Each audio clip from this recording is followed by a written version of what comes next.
Isak tangis para buruh tak terbendung saat proses negosiasi dengan pihak manajemen perusahaan berlangsung alot hingga malam hari. Bahkan ratusan buruh yang membawa anak memilih menginap di kantor UPT wilayah 3 Disnaker Provinsi Sumatera Utara di Pematang Siantar. Masa buruh menuntut hak mereka dibayarkan. Mereka mendesak perusahaan membayar upah dan pesangon bagi buruh yang dipecat akibat berunjuk rasa.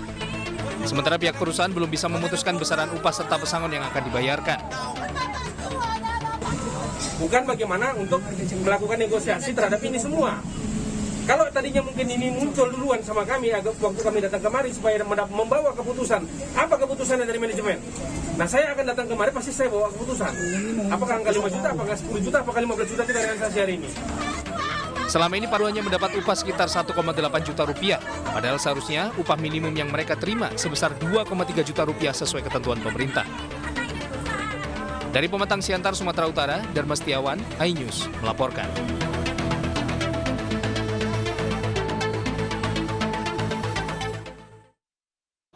Sebelumnya pemirsa, ratusan buruh menggeruduk kantor Dinas Tenaga Kerja di Pematang Siantar, Sumatera Utara. Masa terlibat kericuhan dengan perwakilan perusahaan yang datang menemui buruh.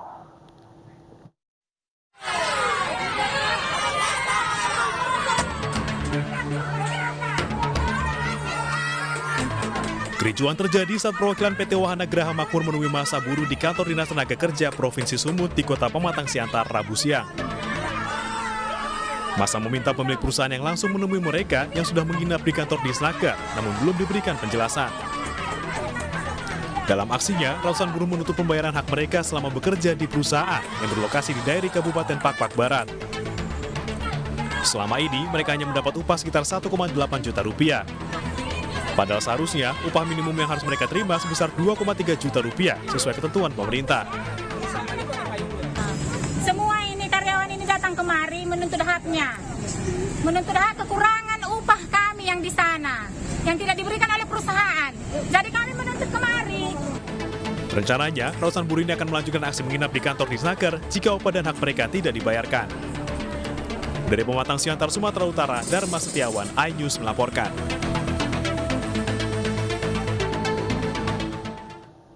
Kita beralih ke informasi lainnya, pemirsa. Aksi komplotan emak-emak bermobil mencuri beras di Deli Serdang, Sumatera Utara viral di media sosial.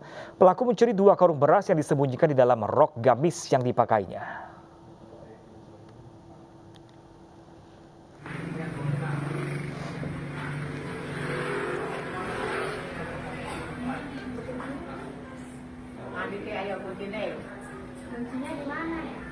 Ya, pemirsa, inilah aksi komplotan emak-emak pencuri beras di Deli Serdang, Sumatera Utara. Pelaku berjumlah 3 orang yang datang ke toko beras menggunakan mobil. Ketiganya bekerja sama. Ada yang pura-pura menawar beras, menutupi aksi pencurian, dan yang menyembunyikan karung beras. Pelaku menyembunyikan beras ke dalam rok gamis yang dipakainya, kemudian langsung dibawa ke dalam mobil. Dalam aksinya, pelaku berhasil mencuri 2 karung beras. Setelah videonya viral, polisi pun telah mendatangi korban untuk membuat laporan, namun korban menolak.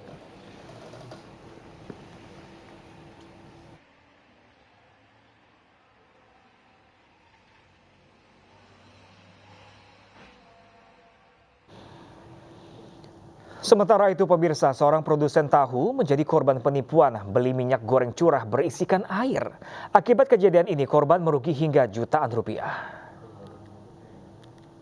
Jirene minyak tiba banyu tok isine.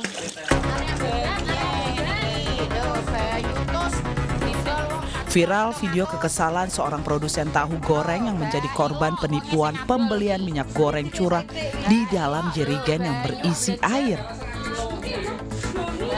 Peristiwa terjadi pada kemarin Selasa. Korban membeli minyak dari seseorang yang menawarkannya di Pasar Babat, Lamongan saat berjualan tahu goreng. Karena saat ini minyak susah dicari, korban pun berteriak membeli minyak tersebut. Jika dilihat dari atas, saat dalam jerigen memang terlihat minyak goreng. Namun saat isi jerigen dituangkan bukan minyak curah asli yang didapati, tetapi air yang dicampur dengan sedikit minyak curah. Akibat kejadian ini, korban mengalami kerugian hingga 1,7 juta rupiah. Dari Bojonegoro, Jawa Timur, Dedi Mahdi, iNews melaporkan.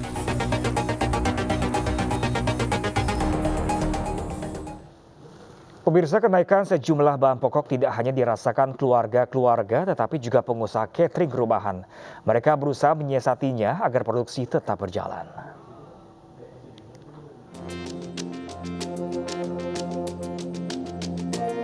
Minggu-minggu ini, silih berganti harga berbagai bahan pokok naik. Mulai dari minyak goreng, telur, hingga kini cabai dan bawang. Sebelumnya, harga LPG juga naik per kilogramnya. Kenaikan ini tidak hanya berdampak pada daya beli dan konsumsi rumah tangga, tetapi juga bagi mereka yang memiliki usaha rumahan, salah satunya catering. Ihsan yang selama 3 tahun terakhir berbisnis catering mengeluhkan kenaikan seluruh bahan pokok ini. Tetapi kelangkaan dan kenaikan harga minyak goreng menjadi salah satu yang paling berdampak pada usahanya. Ihsan, Iya, udah berapa lama sebenarnya usaha catering? saya usaha catering udah hampir 3 tahun. 3 tahun? Iya, 3 tahun. Memang dari keluarga? Keluarga saya, awalnya. iya. Nah, ini kan harga bahan pokok naik semua. Apa yang paling berasa nih, Bang? Terutama di sekarang ini minyak sama cabai. Minyak sama cabai, Iya. gitu ya. Berapa sih, Bang? Kira-kira kenaikannya cukup drastis ya sih? Yang dirasa? Lumayan, kita biasa minyak yang 1 liter itu di harga 14.000. Sekarang dengan keadaan kelangkaan seperti ini bisa di angka 20 ke atas. 20 Iya, itu pun sulit mendapatkannya gitu.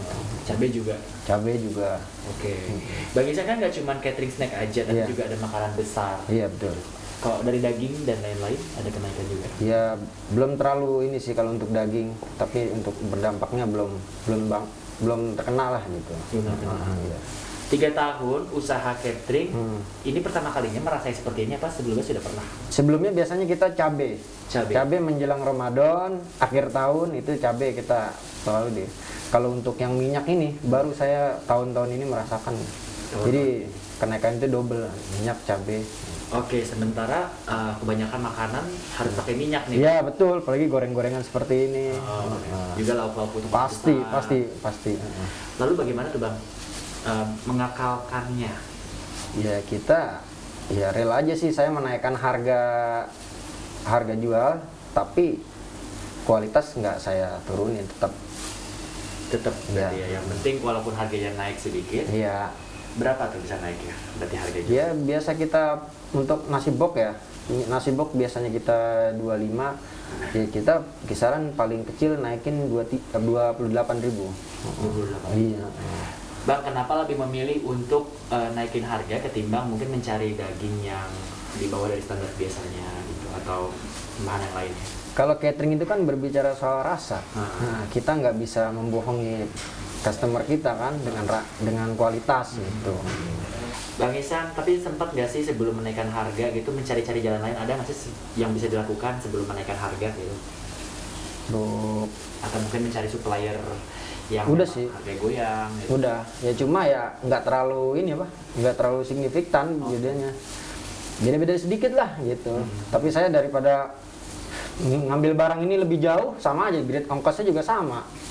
Lebih baik ya udah yang dekat harga, ikutin harga lah gitu. Oke. Saat ada kenaikan harga sedikit, dari customer sempat ada bertanya atau mungkin kumpul? Ya pasti itu banyak pertanyaan, bahkan mereka bilang. Apalagi saya terutama menjual, banyak kan teman, keluarga, family kan beli pesan di saya, ya mau nggak mau harganya saya kasih diskon, tapi tetap masuk, ada keuntungannya lah gitu. Oke. Terus seperti apa mereka komplain biasanya?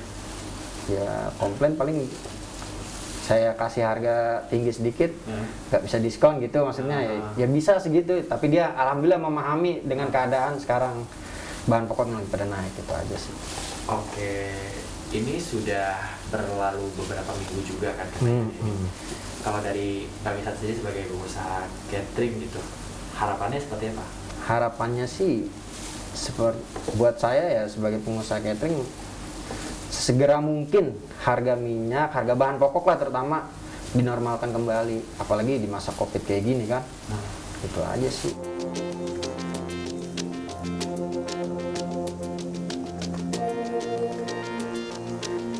Adanya kenaikan sejumlah bahan pokok ini bukan hanya berimbas kepada keperluan rumah tangga saja, tapi juga kepada mereka yang memiliki usaha seperti catering yang satu ini. Memutar otak, adalah satu-satunya hal yang bisa mereka lakukan untuk menjamin usaha mereka tetap jalan dan mereka bisa tetap membiayai karyawan mereka. Dari Jawa Barat, Bayu Pradana, Ahmad Arianto, Eri Nugraha, iNews melaporkan. Kita ke informasi lainnya, pemirsa. Tim gabungan Kejaksaan Agung dan Kejaksaan Tinggi Sulawesi Selatan menjemput paksa buronan penipuan investasi bodong. Pelaku yang merupakan direktur di salah satu perusahaan pemasaran merugikan nasabahnya lebih dari 131 miliar rupiah.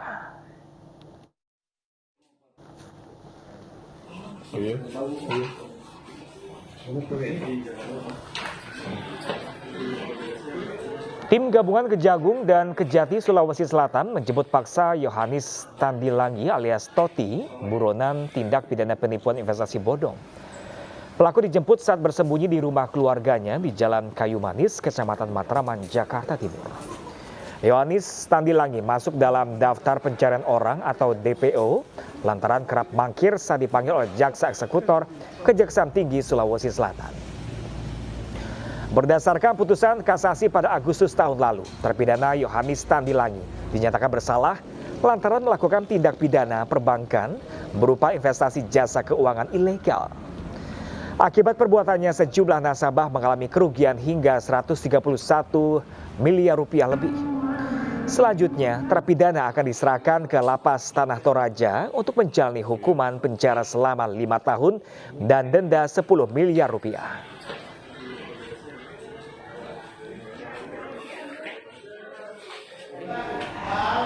Dalam perkara tindak pidana perbankan, dalam hal ini melakukan investasi secara ilegal atau dalam bahasa syariah investasi bodong dengan kerugian nasabah sekitar 131 miliar rupiah dan diputus oleh Mahkamah Agung dengan pidana penjara selama 5 tahun penjara.